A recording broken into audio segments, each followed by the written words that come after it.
Tension വരണമെങ്കിലും basic ഒരു ബുദ്ധി വേണം. എന്നെ ട്രോൾ എനിക്ക് ഒരാളുടെ ആവശ്യമില്ല. സോ അതെനിക്കില്ല. വളരെ മെച്ചുവേർഡ് ആയിട്ട് ഹാൻഡിൽ ചെയ്യുക is not easy. How did you do it? ഇടയ്ക്കൊക്കെ ബാത്റൂമിൽ പോയിരുന്ന് പൈപ്പ് ഓണാക്കിയിട്ട് കരിയും, അത് വേറെ. ബക്കറ്റ് ചവിട്ടി പഠിക്കുക. എനിക്ക് ചെയ്യാൻ ഇഷ്ടമാണ്. ഞാൻ അതിനകത്ത് ഭയങ്കര കിടിലാണോ ഒന്നും അറിയില്ല. സ്പോർട്സിലൊക്കെ ഞാൻ ഉണ്ടായിരുന്നു, പക്ഷെ അതിലൊന്നും ഞാൻ ഭയങ്കര ഓടുന്നതിൽ ഞാൻ ഭയങ്കര ഫസ്റ്റ് ഞാൻ എപ്പോഴും മിക്കപ്പോഴും ലാസ്റ്റോ അല്ലെങ്കിൽ സെക്കൻഡ് ലാസ്റ്റോ ഒക്കെ ഞാൻ എത്തുള്ളൂ. ബാക്കി ഹൈ ജമ്പിൽ ഉണ്ടായിരുന്നു, ഈ കൊക്കോ, ഈ പറഞ്ഞ സാധനങ്ങളൊക്കെ ഉണ്ടായിരുന്നു. അതങ്ങനെ ഒരു ഹെവിനെസ് തോന്നിയ ഒരു സീൻ എനിക്ക് ആ റേപ്പ് സീൻ എടുക്കുമ്പോഴാണ്. അതുവരെ ഐ വാസ് ഓക്കെ. പക്ഷെ എനിക്ക് ഇഷ്ടമാണ് റെട്രോ ലുക്ക് എനിക്ക് ഭയങ്കര ഇഷ്ടമാണ്. നമ്മളിപ്പോ ഡെയിലി അങ്ങനെ ഒന്നും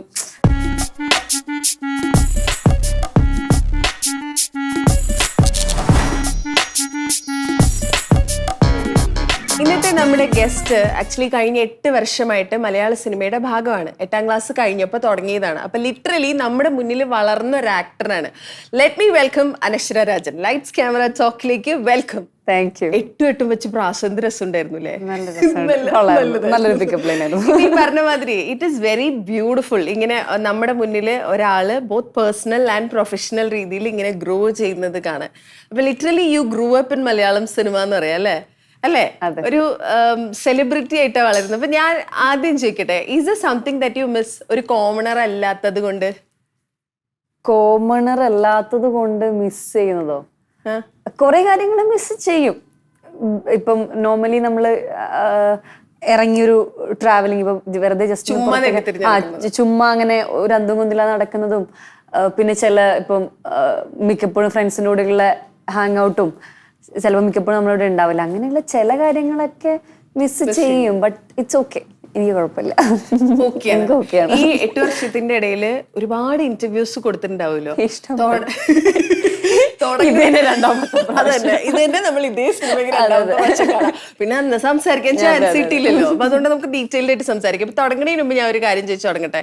ഇത്രയും നാളത്തെ ഇന്റർവ്യൂല്, അതായത് ഒരു ഇന്റർവ്യൂവിന് വന്നിരിക്കുമ്പോൾ അനശ്വരെ എക്സ്പെക്ട് ചെയ്യുന്ന, ബൈ ഡിഫോൾട്ട് ഇത് എന്തായാലും എന്നോട് ചോദിക്കും എന്ന് പ്രതീക്ഷിക്കുന്ന, യു ഡോണ്ട് വാണ്ട് എന്ന് തോന്നുന്ന ചോദ്യങ്ങളുണ്ടോ? എങ്ങനെയുണ്ട് ഈ സിനിമ ജേണി? ഈ ഒരു ജേണി എങ്ങനെയാണ്?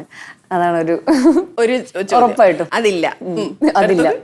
പിന്നെ ഇപ്പൊ ഏത് സിനിമയാണ് അതിനെ പറ്റിയിട്ട് എങ്ങനെ ഉണ്ടായിരുന്നു ഈ ആക്ടറായിട്ടുള്ള എക്സ്പീരിയൻസും അടുത്ത് ഒരു നല്ല അനുഭവം ഈ സിനിമയിൽ ഉണ്ടായിരുന്ന ഒരു നല്ല അനുഭവം? അത് പറയാൻ പറ്റില്ല അല്ലേ? ഓക്കെ, അപ്പൊ അതൊക്കെ ഞാൻ അങ്ങ് അവോയ്ഡ് ചെയ്യാണ്. ഇപ്പൊ വ്യസന സമേതം ബന്ധുമിത്രാദികൾ കാണുമ്പോ നേരത്തെ പറഞ്ഞതുപോലെ നമ്മൾ യൂഷ്വൽ കാണുന്ന അനശ്വര രീതിയിലുള്ള ഒരു ക്യാരക്ടർ അല്ല. ഇച്ചിരി ഓവർ ദ ബോർഡ് പോകുന്ന പൈങ്കിളിയിലൊക്കെ പോലത്തെ ഒരു ഇച്ചിരി ഫീൽ വരുന്ന അങ്ങനത്തെ ഒരു ക്യാരക്ടറാണ്. പക്ഷെ ഈ കൂട്ടത്തില് ഇപ്പം ആ സിനിമയുടെ പേര് എങ്ങനെയാണോ അതിന്റെ നേരെ ഓപ്പോസിറ്റ് ആണ് നമ്മൾ ട്രെയിലറൊക്കെ കാണുമ്പോൾ നമുക്ക് കിട്ടുന്ന ഒരു ഫീല്. എന്താണ് ഈ സിനിമ? നിങ്ങൾ എന്താ ആക്ച്വലി ഉദ്ദേശിക്കുന്നത്? പടത്തിന്റെ ടൈറ്റില് വ്യസനം ആണെങ്കിലും സിനിമയ്ക്കകത്ത് അധികം വ്യസനം ഇല്ല. ക്യാരക്ടേഴ്സിന് ബാക്കിയുള്ള കഥാപാത്രങ്ങൾക്കൊന്നും അധികം വിഷമമൊന്നുമില്ല. എൻ്റെ വീട്ടിലാണ് ഈ മരണം നടക്കുന്നത്, എനിക്ക് നല്ല വിഷമമുണ്ട്. പക്ഷെ ബാക്കിയുള്ളവർക്കൊക്കെ അത് എത്തണമല്ലോ, ഇവിടെ ഒരു അടുത്താള് മരിച്ചല്ലോ, അപ്പൊ പോകണമല്ലോ. അങ്ങനെ എത്തുന്ന ആൾക്കാര്, പിന്നെ അവിടെ എത്തുന്ന ഒരു കരയോഗം പ്രസിഡന്റ് അവിടെ എത്തണം, അതായത് ഒന്ന് മെയിനാവാൻ വരുന്ന ഒരാള്, പിന്നെ പന്തലിടുന്ന ആൾക്കാർ, ബാക്കി അത് യൂസ് ചെയ്യാൻ വരുന്ന ആൾക്കാർ, അങ്ങനെയുള്ള അയൽപ്പക്കക്കാർ, അങ്ങനെയുള്ള കുറേ ക്യാരക്ടേഴ്സ്, അവരുടെയൊക്കെ കഥാപാത്രങ്ങൾ, അത് സിറ്റുവേഷൻ കോമഡീസ് ആണ് മിക്കതും. അങ്ങനെയുള്ള കുറേ കഥാപാത്രങ്ങൾ ഈ സിനിമയ്ക്കകത്തുണ്ട്. ഒരു വീട് ഓൾമോസ്റ്റ് ഒരു 30 ദിവസം ആ വീടിന്റെ ഉള്ളിൽ വിത്ത് ദ സെയിം ആളുകൾ, വിത്ത് എ ലോട്ട് ഓഫ് ആളുകൾ. എങ്ങനെ നിങ്ങൾ ശരിക്കും ഈ 30 ദിവസം കഴിഞ്ഞ് പോരുമ്പോ നിങ്ങൾക്ക് വിഷമം ഉണ്ടായിരുന്നില്ലേ? എല്ലാരും ഇങ്ങ് പിരിഞ്ഞു പോകുമ്പോഴേ ഒരു സെന്റ് ഓഫ് പാർട്ടി ഉണ്ടായിരുന്നു. പിന്നെ നമുക്കിതെന്ന് വെച്ചാൽ ഒന്നാമത് ഗുരുവായൂരിന്റെ സെറ്റിന്ന് വരുന്നതുകൊണ്ട് ഒന്ന് മറ്റേ കല്യാണം, ഒരു 20 ദിവസത്തെ കല്യാണം, ഒരേ കോസ്റ്റ്യൂം, ഇതിന് ഒരേ ആൾക്കാര്, പിന്നെ ഇതിലും കൂടുതൽ ആൾക്കാര്. സോ അതൊക്കെ കമ്പയർ ചെയ്ത് വെച്ചാൽ ഇത് കുറച്ച് ചെറുതായിരുന്നു. എനിക്ക് മര്യാദക്ക് ഒരു ഡ്രസ് ഇട്ട് അനശ്വരിക്ക് മാത്രം അതെല്ലാവർക്കും ടീമിൽ ഇപ്പൊ ഗുരുവായൂരിൽ വർക്ക് ചെയ്ത് വന്നവർക്ക് എല്ലാവർക്കും ആ മോഡായിരുന്നു. ഒരു ക്രൗഡ് മാനേജ് ചെയ്ത് എല്ലാവർക്കും പരിചയമുള്ള ആൾക്കാർ, അവരെല്ലാരും ഇതൊക്കെ എന്ത് എന്നുള്ള മോഡ് തന്നെയായിരുന്നു. പക്ഷെ ഭയങ്കര രസമായിരുന്നു. കാരണം ഒരു വീട്, എല്ലാവർക്കും ഡെയിലി നമ്മളെല്ലാവരും അങ്ങോട്ടും ഇങ്ങോട്ടും കാണുന്ന ആൾക്കാരാണ്. ഇപ്പൊ ഷൂട്ട് ഇല്ലെങ്കിലും നമ്മളൊക്കെ സെറ്റിൽ വന്നിരിക്കും, കാരവലൊന്നും പോയിരിക്കേണ്ട, സെറ്റിൽ തന്നെ വന്നിരുന്ന് വർത്താനം പറഞ്ഞിരുന്ന് അവിടെ ഇവിടെ മൂലക്കായിട്ടൊക്കെ ഓരോ ആൾക്കാർ വന്നിരിക്കുന്നുണ്ട്. അപ്പോൾ അവരോടൊക്കെ വർത്താനൊക്കെ പറഞ്ഞ്, പിന്നെ എനിക്ക് കംഫർട്ടായിട്ടുള്ള ആൾക്കാർ കൂടെ തന്നെയാണ് ഞാൻ വർക്ക് ചെയ്തത്, മുന്നേ വർക്ക് ചെയ്ത ആൾക്കാർ തന്നെയാണ്. സോ ബാക്ക് ടു ഹോം എന്നുള്ളൊരു ഫീലായിരുന്നു എനിക്കും ഞങ്ങൾക്കും.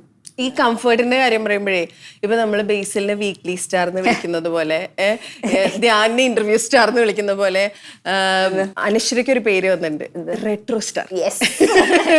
പക്ഷെ കഴിഞ്ഞ ഇന്റർവ്യൂവിൽ കണ്ടപ്പോ ഞാൻ പറഞ്ഞ പോലെ you look so beautiful retro look. ഭയങ്കര രസമാണ് കാണാൻ. അത് അനശ്വരയുടെ ഒരു കംഫർട്ട് സോൺ ആണോ? അല്ലല്ല, എനിക്കങ്ങനെ കംഫർട്ട് സോൺ എന്ന് പറയാനായിട്ടുള്ള ഇതൊന്നുമില്ല. പക്ഷെ എനിക്ക് ഇഷ്ടമാണ് റെട്രോ ലുക്ക്. എനിക്ക് ഭയങ്കര ഇഷ്ടമാണ്. നമ്മളിപ്പോ ഡെയിലി അങ്ങനെ ഒന്നും ഡ്രസ് ചെയ്തിട്ടോ അങ്ങനെ ഒരു സെറ്റോ ഒന്നും നമ്മൾ കാണുന്നില്ലല്ലോ. നമ്മളിപ്പോൾ ഇറങ്ങി പോകുമ്പോഴേ ഒരു പഴയ കാലഘട്ടം, പഴയ സെറ്റപ്പ് അതൊക്കെയാണ് കാണുന്നത്. അപ്പൊ അത് നമ്മൾ ഡെയിലി ലൈഫിൽ ഇപ്പം നമ്മൾ കിട്ടില്ലല്ലോ. അപ്പൊ അങ്ങനെ ഒരു എന്താ പറയാ, ഡെയിലി ലൈഫിൽ നമുക്ക് പരിചയമില്ലാത്ത ചില കഥാപാത്രങ്ങളോ ചില സെറ്റിലോ അതൊക്കെ ചെയ്യാൻ എനിക്ക് കുറച്ച് എക്സ്ട്രാ ഇഷ്ടം. അപ്പൊ വാട്ട് ഈസ് ഇറ്റ്, ഈ ബ്രേക്കിംഗ് മൈ കംഫർട്ട് സോൺ എന്ന് പറയുന്ന സാധനം what is it for you? അതായത് അത്യാവശ്യം ഡാൻസ് ചെയ്യുന്ന ആളാണ്, അപ്പൊ ഡാൻസ് ഒരു പ്രശ്നമില്ല, ഇമോഷൻസ് നന്നായിട്ട് ഇമോട്ട് ചെയ്യുന്ന ആളാണ്. അപ്പൊ ഈ കംഫർട്ട് സോൺ ബ്രേക്ക് ചെയ്യല് what is it for you? എനിക്കൊരു പുതിയ ലാംഗ്വേജ് ചെയ്യുക, അല്ലെങ്കിൽ അതിൽ ഡയലോഗ് പറഞ്ഞ് അഭിനയിക്കുക എന്നുള്ളതാണ് എന്റെ കംഫർട്ട് സോൺ. എങ്ങനെ പിടിച്ചു ട്രിവാൻഡ്രം സ്ലാങ്? അതും ഒരുവിധം എല്ലാവർക്കും, ഐ തിങ്ക് അനശ്വരിക്ക് സിജുവിന് മാത്രം ഇതിൽ ആ സ്ലാങ്ങിന് ഒരു പ്രശ്നമുള്ളൂ തോന്നുന്നല്ലേ? ബാക്കിയുള്ളവർ ബേസിക്കലി ഫ്രം ട്രിവാൻഡ്രം എല്ലാവരും, അതിപ്പം വരുന്ന ബാക്കിയുള്ള ആർട്ടിസ്റ്റുകളും എല്ലാവരും ടെക്നീഷ്യൻസും എല്ലാവരും ട്രിവാൻഡ്രത്ത് നിന്നുള്ള ആൾക്കാരാണ്. ഞാനും സിജു മാത്രമേ അവിടെ നിന്നുള്ളത്തുള്ളൂ. സിജു ഇവിടെ പത്തനംതിട്ട, ഞാൻ അവിടെ നിന്ന് കണ്ണൂരിൽ നിന്ന് വന്ന്. അപ്പോൾ അത് കുറച്ചൊരു പാടായിരുന്നു. കാരണം നമ്മൾ മാത്രം ജസ്റ്റ് എന്തെങ്കിലും മാറിപ്പോയാലും അതൊരു ഓഡായിട്ട് നിൽക്കും, നമ്മൾ മാത്രം ഒരു ഓഡ് വൺ ആയിട്ട് നിൽക്കും. അപ്പം അതെനിക്ക് വേണ്ടായിരുന്നു. അതിനകത്ത് ബ്ലെൻഡിങ് ആവുക, എല്ലാവരും ഇതിൽ ബ്ലെൻഡിങ് ആവണം എന്ന് എനിക്കും ഭയങ്കര ഇതുണ്ടായിരുന്നു. വിപിൻ ചേട്ടനും ഡയറക്ടറും അത് പിന്നെ കാര്യമായിട്ട് പറഞ്ഞിട്ടുണ്ട്. സോ പുള്ളി ഭയങ്കരമായിട്ട് ഹെൽപ്പ് ചെയ്തിട്ടുണ്ട്. അതെ, ഡബിന്റെ സമയത്ത് പുള്ളിക്ക് മതിയായി ഡബിന് ഇരുന്നിട്ട് പുള്ളി അവസാനം ഏടേ എന്നൊക്കെ പറഞ്ഞിട്ടാ പുള്ളി പോകുന്നുണ്ടായി. അതിന് പുള്ളിനെ ഞാൻ മാറ്റി. ഇപ്പൊ ട്രിവാൻഡ്രം സ്ലാങ് ഓക്കെയോ? ഓക്കെ ആയോന്ന് വെച്ചാൽ, അതായത് ഇനിയൊരു കംപ്ലീറ്റ് ട്രിവാൻഡ്രം സ്ലാങ് സിനിമ വന്നാൽ ഐ യു കംഫർട്ടബിൾ? സ്റ്റിൽ നമുക്കങ്ങനെ കംഫർട്ടബിൾ എന്ന് പറയാൻ പറ്റില്ല. ബട്ട് നമ്മൾ എപ്പോഴും യൂസ് ചെയ്യുന്ന ഇതല്ലല്ലോ. കാരണം ഇപ്പം അവിടെ ഉള്ളവർക്ക് തന്നെ ഇപ്പം ട്രിവാൻഡ്രത്ത് തന്നെ പല സ്ലാങ്ങുകളുണ്ട്. അപ്പം ഇത് ഡയറക്ടർ ഒരു തോന്നിക്കൽ ഏരിയ ആണ്. അപ്പം ഇവിടെ അസീസിക്കും അവിടെ ട്രിവാൻഡ്രത്ത് ഉള്ളവർക്ക് വരെ അത് കുറച്ചൊന്ന് വേറൊരു രീതിയിൽ പിടിക്കണമായിരുന്നു. അപ്പം നമ്മൾ ഡെയിലി യൂസ് ചെയ്യുന്ന സാധനമല്ലല്ലോ. അപ്പം എളുപ്പമായിരിക്കില്ല, പക്ഷെ കമ്പയർഡ് ടു മുന്നത്തേക്കാളും ബെറ്റർ ആവുമായിരിക്കും. അപ്പൊ നിങ്ങളാണ് ശരിക്കും പറഞ്ഞ തോന്നക്കൽ പഞ്ചായത്തിലെ ഇപ്പൊ കംഫർട്ട് സോണിന്റെ പുറത്ത് വരുന്ന കാര്യം പറയുമ്പോ Painkili was completely out of your comfort zone. അതുവരെ വളരെ സട്ടിലായി പോയിരുന്ന ഒരു ഭയങ്കര നല്ല കുട്ടി ഇമേജ് ഉണ്ടായിരുന്നത് നേരെ ഓവർ ദ ബോർഡ് ക്യാരക്ടറാണ്. പക്ഷെ അതിന് വന്ന് ഈ ബാക്ക്ലാഷ് ചെയ്ത കുറെ സാധനങ്ങളുണ്ടല്ലോ. I just love the way you reacted. അത് ആളുകൾ ചോദിക്കുമ്പോൾ ഇറ്റ് ഇസ് നോട്ട് ഈസി. നമ്മളോട് ഒരാള് ക്രിറ്റിസിസം പറയുമ്പോൾ അത് എത്ര നല്ല ക്രിറ്റിസിസം ആണെങ്കിലും അത് ചിരിച്ചുകൊണ്ട് ആക്സെപ്റ്റ് ചെയ്യുക. ആ തെറ്റ്, അതെ ശരിയാണ്, ഞാനൊരു കാര്യം ട്രൈ ചെയ്യാത്തത് ട്രൈ ചെയ്തു, അത് ട്രൈ ചെയ്തതല്ലേ, ഇനി ഞാൻ ബെറ്റർ ആവാൻ നോക്കാം എന്ന് അത്ര ഈസി ആയിട്ട് പറയാൻ അത് ഈ പ്രായത്തിൽ ഇറ്റ് ഇസ് നോട്ട് ഈസി.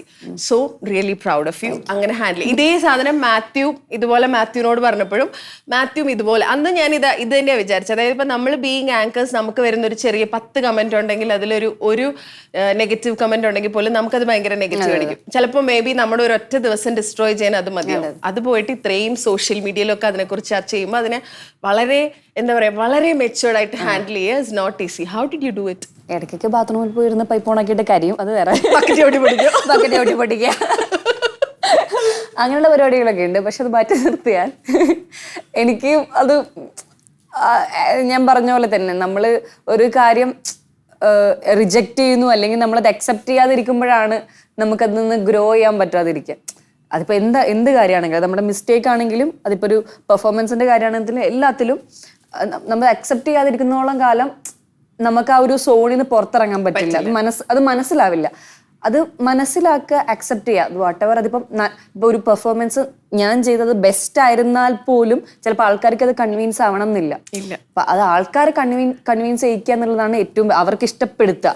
അല്ലാണ്ട് അത് നമ്മൾ എത്ര എഫേർട്ട് ഇട്ട് എത്ര ഭയങ്കര അടിപൊളിയാക്കിയിട്ട് ചെയ്തിട്ടിരുന്നാലും ഇന്ത്യൻ അവർക്ക് ഇഷ്ടപ്പെട്ടില്ലെങ്കിൽ അതിനൊന്നും ഒരു ഇതില്ല. അപ്പം അവർക്ക് ഇഷ്ടപ്പെടുന്ന രീതിയിൽ ഇനി നെക്സ്റ്റ് ടൈം ചെയ്യണം എന്ന് എനിക്കത് പറയാൻ പറ്റും. അതിപ്പം എല്ലാം എനിക്ക് മനസ്സിലാവുന്നുണ്ട്, അത് ഐ ഗെറ്റ് ഇറ്റ്. സോ ഇനി ഇപ്പൊ ഒരു അടുത്തൊരു ഇതിലേക്ക് വരുന്ന സമയത്ത് എനിക്ക് ആ മിസ്റ്റേക്കുകളൊക്കെ മനസ്സിലാക്കി അത് കറക്റ്റ് ചെയ്ത് അത് അക്സെപ്റ്റ് ചെയ്ത് മുന്നോട്ട് പോയി അതൊരു ബെറ്റർ ആക്കുക, എന്നെ പറ്റുന്ന രീതിയിൽ പിന്നെയും ബെറ്റർ ആക്കുക എന്ന രീതിയിൽ എനിക്കത് ചെയ്യാൻ പറ്റുള്ളൂ. ഇപ്പൊ ഈ പറഞ്ഞ മാതിരി ഭയങ്കര വിഷമങ്ങൾ വരുമ്പോ അല്ലെങ്കിൽ ഭയങ്കര കൺഫ്യൂസ്ഡ് ആവുമ്പോ, പ്രത്യേകിച്ച് ഈ പബ്ലിക് പ്രൊഫൈലിൽ നിൽക്കുമ്പോൾ നമുക്ക് ചില സമയത്ത് ഭയങ്കര കൺഫ്യൂഷൻസ് വരുമല്ലോ. അങ്ങനെ വരുമ്പോൾ പെട്ടെന്ന് ഓടിപ്പോകുന്ന ഒരാൾ ആരുടെ അടുത്താ ഇങ്ങനെ നമ്മൾ രക്ഷ തേടുക എന്നൊക്കെ പറയില്ലേ? ഞാൻ ഒറ്റയ്ക്ക് ഇരിക്കും മിക്കപ്പോഴും. എനിക്കിങ്ങനെ ഒരു കൺഫ്യൂസ് സ്റ്റേജ് അങ്ങനെയൊക്കെ ആണെങ്കിൽ ഞാൻ എന്താ പറയാ കട്ടാവും, സോൺ ഔട്ട് ആവും. ഞാൻ ഒന്ന് എല്ലായിടത്തും കട്ട് ചെയ്തിട്ട് ഞാനൊന്ന് എൻ്റെ ഒറ്റയ്ക്ക് ഇരിക്കും കുറച്ച് സമയം. അങ്ങനെയാണ് എനിക്കതാണ് ഇഷ്ടം. അപ്പൊ what do you do? Cinema കാണോ, പാട്ട് കേൾക്കും? സിനിമ കാണും, പാട്ട് കേൾക്കും, അല്ലെങ്കിൽ കുറച്ച് സമയം ഒന്ന് ഡാർക്കായിരിക്കും, അട്ട നോക്കിയിരിക്കും. എന്നിട്ട് അത് കഴിഞ്ഞ് കിളി പോയാലിരിക്കും. അതൊന്ന് കഴിഞ്ഞാൽ ഒന്ന് നോക്കിയാൽ കുറച്ച് സമയം പാനിക്കാവും, കുറച്ച് സമയം ടെൻഷൻ അങ്ങോട്ടും ഇങ്ങോട്ടൊക്കെ നടക്കും. ടെൻഷൻ ആകുമ്പോൾ ഞാൻ ഇങ്ങനെ നടന്ന് ഒന്ന് ക്ഷീണാകുമ്പോൾ ഒന്ന് കിടന്ന് ഒന്ന് ഓക്കെ, പിന്നെ ബാക്ക് ടു ഒന്ന് സിനിമയൊക്കെ കണ്ട് ബുക്കൊക്കെ വായിച്ച് പാട്ടൊക്കെ കേട്ട് ഇപ്പൊ ഒന്ന് പുറത്തൊക്കെ പോയി സംസാരിച്ച് സെറ്റ് ചെയ്ത്. ഈ ഭയങ്കരമായിട്ട് ഇതുപോലെ ബോറടിച്ചിരിക്കുമ്പോ അല്ലെങ്കിൽ ഈ സിനിമ കണ്ടാൽ ഞാനൊന്ന് സെറ്റ് ആവുന്ന തോന്നി അങ്ങനെ റീവാച്ച് ചെയ്യുന്ന എപ്പോഴും റീവാച്ച് ചെയ്യുന്ന ഒരു സിനിമ ഏതാ? അങ്ങനെ ഞാൻ ഇടയ്ക്ക് തമാശ ഇടയ്ക്കിടയ്ക്ക് ഞാൻ ഇരുന്ന് കാണും. ലൂട്ടേറെ ഡാർക്ക് പടാണ്, പക്ഷെ അതിന്റെ ഫസ്റ്റ് ഹാഫ് ഞാൻ ഇരുന്ന് കാണും, സെക്കൻഡ് ഹാഫ് കാണില്ല. ഇപ്പം നേരെ ചെയ്യുന്ന സമയത്ത് ആക്ച്വലി ആസ് എൻ ആക്ടർ അനശ്വരയുടെ പെർഫോമൻസിന് നമ്മൾ ഭയങ്കരമായി റിവ്യൂസ് കിട്ടിയ, ഒരുപാട് അപ്രീസിയേഷൻ കിട്ടിയതാണ്. അപ്പം നേരെ ഞാൻ തിയേറ്ററിൽ കാണുമ്പോൾ എനിക്ക് അനശ്വരയുടെ സീനുകളൊക്കെ കാണുമ്പോൾ I felt heavy. Maybe being a woman അത് നമ്മളെ ആ സ്ഥാനത്ത് വിചാരിക്കുന്നതുകൊണ്ടായിരിക്കും. What is your feel? അതായത് നമ്മൾ ചെയ്യുന്നത് സിനിമയാണ്, അത് ക്യാരക്ടറാണെന്നൊക്കെ അറിയാമെങ്കിലും ആ ക്യാരക്ടറിനൊക്കെ ഉൾക്കൊണ്ടാണല്ലോ നമ്മൾ ചെയ്യുന്നത്. ഡിഡ് യു ഫീൽ ദാറ്റ് ആ ഒരു ഹെവിനെസ് അത് കഴിഞ്ഞതുണ്ടായിരുന്നോ? അതങ്ങനെ ഒരു ഹെവിനെസ് തോന്നിയ ഒരു സീൻ എനിക്ക് ആ റേപ്പ് സീൻ എടുക്കുമ്പോഴാണ്. അതുവരെ ഐ വാസ് ഓക്കെ. എനിക്ക് അങ്ങനെ ഭയങ്കര, എനിക്ക് പറഞ്ഞ പോലെ ഭയങ്കര ഇങ്ങനെ ക്യാരക്ടർ 24 അതിൻ്റെ ഒരു 360 ഡിഗ്രി ആലോചിച്ച് അങ്ങനെ എനിക്ക് ചെയ്യാൻ പറ്റില്ല. അപ്പൊ എനിക്ക് പക്ഷെ ആ ഒരു ഹെവിനെസ് ഇപ്പൊ എങ്ങനെയായിരിക്കും അങ്ങനെ അത് അനുഭവിച്ച കുട്ടികൾ അല്ലെങ്കിൽ അത് അനുഭവിച്ച ആൾക്കാർ പോകുന്നതെന്ന് അതൊരു മൊമെന്റ് എനിക്ക് തോന്നിയത് ആ റേപ്പ് സീൻ ഷൂട്ട് ചെയ്യുന്ന സമയത്ത് എനിക്ക് ഭയങ്കര ബുദ്ധിമുട്ടായിരുന്നു. കാരണം നമ്മൾ ഷൂട്ട് ചെയ്യുന്ന സമയത്തും അധികം ആ റൂമിനകത്ത് അധികം ആൾക്കാരില്ല. പിന്നെ അങ്ങനെ ഒരു ഭയങ്കര ബുദ്ധിമുട്ടായിരുന്നു. അതിന്റെ നേരിന്റെ ഇന്റർവ്യൂവിന്റെ സമയത്ത് ഞാൻ പറഞ്ഞിട്ടുണ്ട്. അത് കഴിഞ്ഞിട്ട് ഞാൻ അതിന്റെ റൈറ്റർ ശാന്തി ചേച്ചിനെ ആയിരുന്നു കുറെ ഒന്ന് ഹഗ് ചെയ്തിട്ട് കുറെ സമയം ഇരുന്നിട്ടാണ് ഞാൻ ഇരുന്ന്. ആ ഒരു ഹെവിനെസ് എനിക്ക് ആ സീൻ ഷൂട്ട് ചെയ്യുന്ന സമയത്ത് അത് ഭയങ്കര ബുദ്ധിമുട്ടായിരുന്നു. പിന്നെ മൊത്തത്തില് പടം ആദ്യം തൊട്ട് അവസാനം വരെ ഒരു കൈൻഡ് ഓഫ് ഒരു ഡാർക്ക് മോഡാണ്. ബട്ട് സ്റ്റിൽ എനിക്ക് ഈ പെർട്ടിക്കുലർ സീൻ എടുക്കുന്ന സമയത്ത് എനിക്കത് കുറച്ച് ബുദ്ധിമുട്ടായിരുന്നു. ബട്ട് എന്നെ എല്ലാവരും കൂടി അവരൊക്കെ ഇപ്പം ജിത്തു സാറും ശാന്തി ചേച്ചിയും പിന്നെ ലിൻഡ ചേച്ചി പിന്നെ നമ്മുടെ കോസ്റ്റ്യൂമർ എല്ലാവരും ആ റൂമിനകത്ത് എന്നെ അമ്മയും വന്നിരുന്നു കുറച്ച് കഴിയുമ്പോൾ. അപ്പം എല്ലാവരും എന്നെ ഭയങ്കര കംഫേർട്ട് ആക്കി ആ സെറ്റിന് അത് ഷൂട്ട് ചെയ്യുന്ന സമയത്ത് മൊത്തം ഒന്ന് കംഫേർട്ട് ആക്കി എന്നെ ഇരുത്തി അങ്ങനെ അത് ഷൂട്ട് ചെയ്തിട്ടുണ്ടായിരുന്നു. So I am glad to that. ഭയങ്കര ഒരുപാട് അപ്രീസിയേഷൻ കിട്ടിയായിരുന്നു. ഒരുപാട് കോൾസ് വന്നിട്ടുണ്ടാവും, ഒരുപാട് മെസ്സേജസ് വന്നിട്ടുണ്ടാവും. ഒട്ടും പ്രതീക്ഷിക്കാത്ത ഒരു കോള്, ഒരു മെസ്സേജ്, ഇവരൊക്കെ മെസ്സേജ് അയച്ചോന്ന് നമുക്ക് തോന്നുന്നില്ല. അങ്ങനെ എന്തെങ്കിലും ഒരു മെസ്സേജ് വന്നിട്ടുണ്ടോ? അങ്ങനെ മെസ്സേജോ കോളോ അങ്ങനെ എന്തെങ്കിലും? എനിക്ക് ഓർമ്മയില്ല. അങ്ങനെയുള്ള മെസ്സേജ് ആൾക്കാരുടെ ഇടയിൽ നിന്നുള്ള ഇത് തന്നെയായിരുന്നു. എക്സ്പെക്ട് ചെയ്യാത്ത രീതിയിൽ. എനിക്ക് ഫസ്റ്റ് ഈ സിനിമ ഇറങ്ങിയിട്ട് ഞാൻ കുട്ടിക്കാനത്തായിരുന്നു ഒരു ഷൂട്ടിന്റെ സമയത്ത്. അപ്പൊ ഞാൻ വരുന്നേ ഉള്ളൂ ഫസ്റ്റ് ഡേ ഫസ്റ്റ് ഷോ. എനിക്ക് ഫസ്റ്റ് ഡേ ഫസ്റ്റ് ഷോക്ക് എത്താൻ പറ്റിയിട്ടില്ല. അപ്പൊ ഞങ്ങള് അവിടെ നിന്ന് ഇറങ്ങി ഞങ്ങള് എന്താ പറയാ കൊച്ചിയിലേക്ക് വരുന്നേ ഉള്ളൂ. ഞാൻ ആ ഒരു ഫോട്ടോഷൂട്ട് കഴിഞ്ഞ് ഇങ്ങനെ ഇറങ്ങുന്ന സമയത്താണ് ഞാൻ ഫസ്റ്റ് മെസ്സേജ്, ഫസ്റ്റ് ഷോ കഴിഞ്ഞിട്ട് ഞാൻ ഒരാളുടെ മെസ്സേജ് ഞാൻ കാണുന്നത്. സോ അതെനിക്ക് ഭയങ്കര, അപ്പോഴാണ് ഞാൻ ഓക്കെ സെറ്റായി, അല്ലെങ്കിൽ പടം ഹിറ്റായി, നന്നായി, എൻ്റെ ക്യാരക്ടർ ആൾക്കാർക്ക് കിട്ടി, അല്ലെങ്കിൽ അത് അപ്രീഷിയേറ്റ് ചെയ്യുന്നു എന്ന് ഞാൻ എനിക്കൊരു ഫസ്റ്റ് മൊമെന്റ് എനിക്കതായിരുന്നു. ആളെനിക്ക് മെസ്സേജ് അയച്ചത്. ഷീസ് ജസ്റ്റ് എന്ന് പറഞ്ഞിട്ടൊരു ഇതേ ഉള്ളൂ. ബട്ട് ആ മൊമെന്റിൽ എനിക്ക് ഭയങ്കര ഹാപ്പി ആയിരുന്നു ഇറങ്ങുന്ന സമയത്ത്. എനിക്ക് എൻ്റെ ആദ്യത്തെ സിനിമ സുജാത ഇറങ്ങുന്ന സമയത്ത് എനിക്ക് അതേ ഫീൽ ആയിരുന്നു. അതെനിക്ക് കിട്ടിയത് പിന്നെ ഒരു 7 വർഷം കഴിഞ്ഞിട്ട് എനിക്ക് നേരെ ഇറങ്ങുമ്പോൾ അതേ ഫീൽ കിട്ടിയത്. എക്സാക്ട്ലി എല്ലാ സിനിമകളും ഇറങ്ങുമ്പോൾ സന്തോഷമുണ്ട്. മനസ്സിലായി. ആ ഒരു ഫീൽ കിട്ടിയത് എനിക്ക് ഇപ്പം നേരിന്റെ റിലീസിന്റെ സമയത്താണ്. ഇപ്പൊ ഉദാഹരണം സുജാതയില്ലേ, ഞാൻ ഇപ്പൊ നമ്മൾ ഇടയ്ക്ക് ടി വിയിൽ വരുമ്പോ ഇതിരുന്ന് കാണുമല്ലോ. അപ്പൊ അന്നത്തെ അനശ്വരിന്ന് എന്തോരം മാറ്റം വന്നിട്ട് നമ്മൾ ഇടയ്ക്ക് അലക്കിയത്, ഇൻക്ലൂഡിങ് ഞാൻ എപ്പോഴേക്ക് അലക്കി ഈ ഐബ്രോസ് ഒക്കെ ത്രെഡ് ചെയ്യാത്ത മറ്റേ റോ കാട് പിടിച്ച ഐബ്രോസ് ഒക്കെ ഉണ്ടല്ലോ, അതൊക്കെ അലിക്കണം. അയ്യോ എന്തൊരു കുഞ്ഞായിരുന്നല്ലേ, പെട്ടെന്ന് വലുതായി പോയില്ലേ എന്നൊക്കെ ചിലപ്പോൾ ഇത് കാണുമ്പോൾ ആലോചിക്കും. അപ്പൊ ഞാൻ ആദ്യം പറഞ്ഞ പോലെ you grew up in cinema as a celebrity, അങ്ങനെയാണ് വളരുന്നത്. അപ്പൊ നമ്മള് ഫ്രണ്ട്സിന്റെ കൂടെ ഇപ്പൊ നമ്മൾ ലൈഫിൽ ആസ് എ ഹ്യൂമൻ നമ്മൾ ഗ്രോ ചെയ്യുന്നത് നമ്മുടെ ഫ്രണ്ട്സിന്റെ കൂടെ, നമ്മൾ കോളേജ് സ്കൂളിൽ നിന്ന് പഠിക്കുന്ന കൂട്ടുകാർ, അല്ലാണ്ട് കിട്ടുന്ന ഫ്രണ്ട്സ്, നമ്മുടെ ആ ഒരു സോഷ്യൽ ഇതിലാണല്ലോ നമ്മൾ വളരുന്നത്. അനശ്വരയുടെ ഗ്രോത്ത് മുഴുവൻ സിനിമയിലായിരിക്കുമ്പോൾ സിനിമയിൽ നിന്നാണ് അനശ്വരയ്ക്ക് ഈ വാല്യൂസ് ഒക്കെ കിട്ടുക അല്ലെ. കാരണം പല പല ആളുകള്, പല പല ഏജ് ഗ്രൂപ്പിലുള്ള ആളുകൾ, ഭയങ്കര സീനിയർ ആയിട്ടുള്ള ആളുകള്, ഈ സിനിമയിൽ നിന്നുള്ളൊരു ടേക്ക് അവേ ഉണ്ടല്ലോ, അതെന്താ? അതായത് ഇതിൽ കിട്ടിയിട്ടുള്ള ആസ് എ പേഴ്സൺ ഗ്രോ ചെയ്തിട്ടുള്ള കുറച്ച് വാല്യൂസ് ഇല്ലേ, അതെന്തൊക്കെയാ? ഞാൻ ശരിക്കും വളർന്നത് ഇതിനകത്ത് ഇവിടെ നിന്ന് ഇവിടുത്തെ ആൾക്കാരെയൊക്കെ കണ്ടിട്ടോ അല്ലെങ്കിൽ ഇവരുടെ കൂടെ തന്നെയാണ്. എനിക്ക് മോർ ദാൻ എനിത്തിങ് പഠിച്ചതിനേക്കാളും ഞാൻ കുറെ കാര്യങ്ങൾ അൺലേൺ ചെയ്യുകയാണ് ഉണ്ടായത്. പഠിച്ച കാര്യങ്ങൾ അത് ഇങ്ങനെയല്ല എന്ന് റിയലൈസ് ചെയ്തത് എനിക്ക് ഈ ഒരു ഇൻഡസ്ട്രിയിൽ വന്നിട്ടോ ഇവിടുത്തെ ആൾക്കാരെ കണ്ടിട്ടുമാണ്. കുറെ ഒരുപാട് വേറെ വേറെ മെന്റാലിറ്റി ഉള്ള വേറെ തന്നെ കുറെ ആൾക്കാരെ കണ്ടു, അവരായിട്ട് മിങ്കിൾ ചെയ്തു, അവരായിട്ടൊരു ബോണ്ട് ക്രിയേറ്റ് ആയി. അപ്പൊ എനിക്കുള്ള നല്ല കുറെ റിലേഷൻസ്, കുറെ ആൾക്കാരൊക്കെ എനിക്ക് ഉണ്ടായിരിക്കുന്നത് ഈ സിനിമയ്ക്കകത്താണ്. അതിൻ്റെ ഒരു വാല്യൂ എന്നൊന്നും പറയാനായിട്ട് എനിക്ക് അങ്ങനെ ഇതൊന്നും എനിക്ക് എടുത്തു പറയാനാവില്ല. പക്ഷെ എന്നെ ഒരു മോൾഡ് ചെയ്തതോ എന്നെ ഇങ്ങനെ ആക്കിയത് എനിക്ക് സിനിമയാണ്. എനിക്കതിനകത്ത് എനിക്ക് എല്ലാം തന്നതും ഇപ്പൊ എനിക്ക് ആ ഒരു ഫേസ് വരെ ഞാൻ എല്ലാത്തിലും ഉണ്ടായിരുന്നു. പഠിത്തത്തിൽ ഒഴികെ ബാക്കി എല്ലാ കാര്യങ്ങളിലും ഞാൻ ആക്റ്റീവ് ആയിരുന്നു. ഇപ്പൊ സ്പോർട്സ്, ബാക്കി ഡ്രാമ, ആർട്ട്, ഈ പറഞ്ഞ എല്ലാ കാര്യത്തിലും. പഠിക്കാനുള്ള മടിയുണ്ട് തന്നെയല്ലേ? പഠിക്കാനുള്ള മടിയുണ്ട് തീർച്ചയായിട്ടും. യെസ്, അപ്പൊ പഠിക്കാനുള്ള മടിയുണ്ട് തന്നെയാണ്. പക്ഷെ എനിക്ക് അതൊക്കെ ഭയങ്കര താല്പര്യം ഉണ്ടായിരുന്നു. അപ്പൊ ഇതിനൊക്കെ ഞാൻ ആക്റ്റീവ് ആയിരുന്നു. അപ്പം അതിനൊന്നും ഞാൻ ഭയങ്കര ബെസ്റ്റോ അല്ലെങ്കിൽ ദ ബെസ്റ്റ് എന്ന് പറയാൻ പറ്റുന്ന എനിക്ക് ചെയ്യാൻ ഇഷ്ടമാണ്. ഞാൻ അതിനകത്ത് ഭയങ്കര കിടിലാണോ ഒന്നും അറിയില്ല. സ്പോർട്സിലൊക്കെ ഞാൻ ഉണ്ടായിരുന്നു. പക്ഷെ അതിലൊന്നും ഞാൻ ഭയങ്കര ഓടുന്നതിൽ ഞാൻ ഭയങ്കര ഫസ്റ്റ് ഞാൻ എപ്പോഴും മിക്കപ്പോഴും ലാസ്റ്റോ അല്ലെങ്കിൽ സെക്കൻഡ് ലാസ്റ്റോ ഒക്കെ ഞാൻ എത്തുള്ളൂ. ബാക്കി ഹൈ ജമ്പിൽ ഉണ്ടായിരുന്നു, ഈ കൊക്കോ, ഈ പറഞ്ഞ സാധനങ്ങളൊക്കെ ഉണ്ടായിരുന്നു. പക്ഷെ ഒന്നും ഞാൻ ഒരു എന്താ പറയാ ഇതിനപ്പുറത്തേക്ക് ഞാൻ ജില്ല എന്നൊന്നും ഞാൻ ഇതിലേക്കൊന്നും ഞാൻ പോയിട്ടില്ല. കോമ്പറ്റീഷൻ ഞാൻ വിജയിച്ചിട്ടില്ല. അതൊന്നും കഴിഞ്ഞ് എനിക്ക് ഭയങ്കര അപ്രിസിയേഷൻ കിട്ടിയിട്ടുള്ള ഒരു മേഖലയൊന്നും അല്ല ഇതൊന്നും.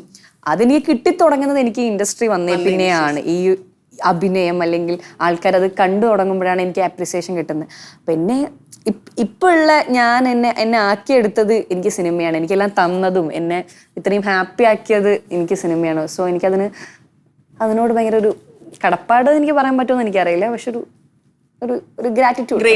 Yes, I M grateful. Yes, തുടക്കം തന്നെ മഞ്ജു ഗ്രേറ്റ്ഫുൾ അല്ലേ? അതെ അതെ, ആയിരിക്കും. അങ്ങനെ ആയിരിക്കണം എന്തായാലും. സംഭവം കമ്മ്യൂണിക്കേഷൻ ഇസ് ഇഫക്റ്റീവ്. തുടക്കം മഞ്ചേശ്വരം എടുത്തത്. പിന്നെ അങ്ങോട്ട് യുവർ എന്താ പറയാ, ഈ പറഞ്ഞ മാതിരി ഭയങ്കര ലക്കിയാണ്. കൂടെയുള്ള ആക്ടേഴ്സ് ഒക്കെ ഭയങ്കര സീനിയേഴ്സ് ആയിട്ടുള്ള ആക്ടേഴ്സ്. ഇപ്പൊ ലാലേട്ടനായാലും മമ്മൂക്കയായാലും ജഗദീഷേട്ടനായാലും മല്ലികാമ, അങ്ങനെ ഭയങ്കര സീനിയേഴ്സ് ആയിട്ടുള്ള ഒരുപാട് നല്ല ലെജൻഡറി ആക്ടേഴ്സിന്റെ കൂടെ വർക്ക് ചെയ്തിട്ടുണ്ട്. ഇവരുടെ കൂടെ വർക്ക് ചെയ്യുമ്പോണ്ടല്ലോ ടെൻഷൻ വരുമോ? ദൈവമേ. അതായത് ഇപ്പം ഞാൻ പറയാം, ഇപ്പൊ എന്റെ കേസ് പറയുകയാണെങ്കിൽ എനിക്കിപ്പോ മമ്മൂക്കേനെ ഇന്റർവ്യൂ എന്ന് പറയുന്ന ദിവസം എനിക്കൊരു ആദ്യം ഉണ്ടാവും. അതുപോലെ ഭയങ്കര സീനിയേഴ്സിനെ ചെയ്യുമ്പോൾ, കാരണം ഇവർ ചെയ്ത് വെച്ചേക്കുന്ന ഇങ്ങനത്തെ പ്രോഡക്റ്റ്സ് ആണല്ലോ. അപ്പൊ നമ്മൾ ഇതിനെക്കുറിച്ച് എന്തെങ്കിലും അറിഞ്ഞിട്ട് വേണമല്ലോ ചെല്ലാൻ എന്നുള്ളൊരു ഒരു പേടിയില്ലേ? പ്രിപ്പറേഷൻ എത്ര ചെയ്താലും മതിയാവാത്ത ഈ ടെൻഷൻ നിങ്ങൾ ആക്ടേഴ്സിന് ഉണ്ടാവുമോ? ടെൻഷൻ വരണമെങ്കിലും ബേസിക് ഒരു ബുദ്ധി വേണം. എന്റെ റോൾ എനിക്ക് ഒരാളുടെ ആവശ്യമില്ല. സോ അതെനിക്കില്ല. എനിക്ക് ടെൻഷൻ ഉണ്ടാവാറില്ലേ? ടെൻഷൻ അല്ല, എക്സൈറ്റ്മെന്റ് ആണ് എനിക്ക് മിക്കപ്പോഴും ഉണ്ടാവുക. അങ്ങനെ എനിക്ക് ആക്ടേഴ്സിനെ കാണുമ്പോൾ എനിക്ക് അങ്ങനെ ടെൻഷൻ വന്നിട്ടില്ല. അവരൊക്കെ കാണുമ്പോൾ എനിക്ക് എക്സൈറ്റ്മെന്റ് ആയിരുന്നു. എനിക്ക് ഫസ്റ്റ് മഞ്ജു ചേച്ചിനെ കാണുന്ന സമയത്ത് ഭയങ്കര എക്സൈറ്റഡ് ആയിരുന്നു. ഞാൻ കാണാൻ പോകുന്നു, ഞാൻ ഒരു സിനിമയിൽ അഭിനയിക്കാൻ പോകുന്നു, ആളുടെ കൂടെ ഒരു സിനിമ ചെയ്യാൻ പോകുന്നു, അതൊന്നുമല്ല, ഞാൻ മഞ്ജു ചേച്ചിനെ കാണാൻ പോകുന്നു. ആ മോഡായിരുന്നു എനിക്ക് ഫസ്റ്റ് എക്സൈറ്റ്മെന്റ്.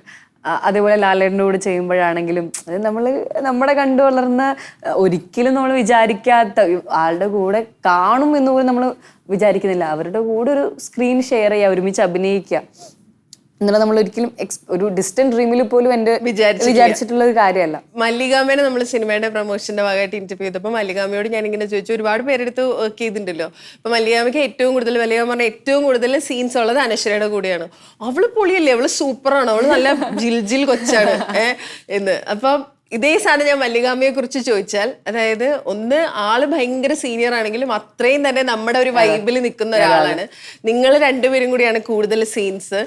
ആള് വൻ പൊളിയായിരുന്നു എന്ന് കേട്ടു. അതുപോലെ നല്ല സ്റ്റോറി ടെല്ലറാണ്, നല്ല രസമായിട്ട് കഥകൾ പറയും. എന്തെങ്കിലും സാധനങ്ങൾ പറഞ്ഞത് ഓർക്കുന്നുണ്ടോ ആ സമയത്ത്? ആള് കുറെ കഥകൾ, ഇഷ്ടം പോലെ കഥകളിരുന്ന് അനുഭവങ്ങൾ, ആളുടെ ഇത് നമ്മൾ അങ്ങനെ ഇതാക്കി പോയപ്പോഴേന്ന് പറഞ്ഞിട്ട് ആളുടെ നിന്ന് കഥ പറയും. ഒരു നല്ല ഇപ്പൊ പറഞ്ഞ പോലെ തന്നെ നല്ലൊരു രസമുള്ള ഒരു സ്റ്റോറി ടെല്ലറാ. ഭയങ്കര രസം, ഭയങ്കര ക്യൂട്ടായിട്ട് നമ്മളിരുന്ന് പറയുന്നതിരുന്ന് കേട്ടിരിക്കും. ആ ടൈപ്പ് ഓഫ് ഒരു സ്റ്റോറി ടെല്ലറാണ്. ഇപ്പൊ പറഞ്ഞ പോലെ തന്നെ, എന്നെ പറ്റി പറഞ്ഞ പോലെ തന്നെ ആള് ഭയങ്കര ജില്ലാണ്. അതുപോലെ മല്ലികാമയുടെ ഡമ്മി ടു ഡമ്മി ഒക്കെ ഉപയോഗിച്ചിട്ടുണ്ട് ഇതിൽ കേട്ടല്ലോ. ആണോ വ്യസന സമയത്തില്? അതെ, അതെന്തിനാ അത് ഉണ്ട്. ഓ, അത് പറയാൻ പറ്റില്ല അല്ലേ? ഓ, സീൻ ഉപയോഗിച്ചിട്ടുണ്ട്. ഇപ്പൊ വ്യസന സമേതം കാണുമ്പോ it is A very simple movie. എനിക്ക് ട്രെയിലർ കണ്ടപ്പോ മനസ്സിലായേ. പക്ഷെ തുടക്കം മുതൽ ഒടുക്കം വരെ ഇരുന്ന് ചിരിക്കാനുള്ള സിനിമയാണ് എന്നാണ് എനിക്ക് മനസ്സിലായത്. എന്താണ് ആളുകളോട്, അത് കാണാനിരിക്കുന്ന ആളുകളോട് പറയാം? പറഞ്ഞ പോലെ തന്നെ ആദ്യം തൊട്ട് അവസാനം വരെ ചിരിക്കാനുണ്ട് എങ്കിലും അവസാനം നിങ്ങൾക്ക് കണക്ട് ആവുന്ന രീതിയിൽ, നിങ്ങൾക്ക് ഹുക്ക് ആവുന്ന രീതിയിൽ ഒരു ഇമോഷണൽ എലിമെന്റ് കൂടി സിനിമയ്ക്കകത്തുണ്ട്. നിങ്ങൾക്ക് ചിരിക്കാം, ചിന്തിക്കാം. അതേപോലെ ഒരു സെർട്ടിലായിട്ട് ഒരു പൊളിറ്റിക്സും, കുറച്ച് പൊളിറ്റിക്സുകളും സിനിമ പറയുന്നുണ്ട്. സോ സിനിമ എല്ലാവർക്കും ഇഷ്ടപ്പെടുന്ന ഒരു കൈൻഡ് ഓഫ് സിനിമയാണ്. നമ്മളിപ്പം നാട്ടിൻപുറത്തൊക്കെ നമ്മൾ കണ്ടിട്ടുള്ള കുറെ കഥാപാത്രങ്ങളോ അല്ലെങ്കിൽ നമുക്ക് പരിചയമുള്ള ഏതെങ്കിലും ഒരാളോ ഒക്കെ ആ സിനിമയ്ക്കകത്ത് ഉണ്ടാവും. പടം കാണും, കണ്ടിട്ട് ബാക്കി സംസാരിക്കാം. Okay, 2024 was A super hit for you. 2025 bumper hit ആയിക്കോട്ടെ, വളരെ സൂപ്പർ ആയിക്കോട്ടെ. ആൻഡ് പേഴ്സണലി ആൻഡ് പ്രൊഫഷണലി ഇനിയും വളരെ ബ്യൂട്ടിഫുള്ളി ഗ്രോ ചെയ്യട്ടെ. Thank you so much and all the best. Thank you so much.